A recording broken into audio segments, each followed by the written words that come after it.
African દેશ નામીબિયા હાલ ભયંકર દુષ્કાળનો સામનો કરી રહ્યો છે.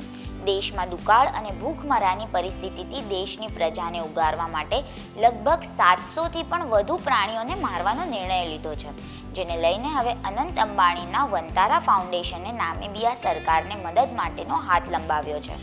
ગુજરાતમાં આવેલી આ પ્રાણી કલ્યાણ અને સંરક્ષણ માટેની સંસ્થા સંવેદનશીલ પ્રજાતિઓના રક્ષણ માટે કામ કરી રહી છે. વંતારાએ આ મામલે નામીબિયા સરકારને પત્ર પણ લખ્યો છે.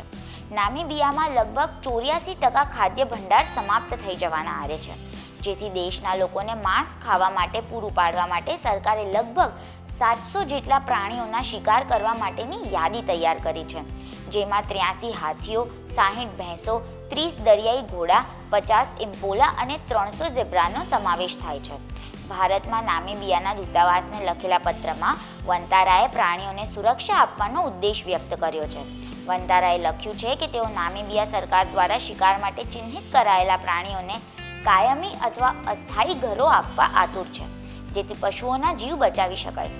વંતારાએ પ્રાણીઓના શિકારને રોકવા માટે નામીબિયા સરકાર અને ત્યાંના અન્ય સંગઠનોની સાથે મળીને કામ કરવાની ઈચ્છા વ્યક્ત કરી છે. વંતારા સંસ્થાને વિશ્વાસ વ્યક્ત કર્યો છે કે બધા સાથે મળીને આ પ્રાણીઓને નવી જિંદગી આપી શકશું. આ મામલે વંતારાએ નામીબિયા દૂતાવાસ મારફતે સંપર્ક સાધવાના પ્રયાસો શરૂ કર્યા છે. જોકે હજુ નામીબિયા સરકાર તરફથી કોઈ સત્તાવાર પ્રત્યુત્તર મળી શક્યો નથી.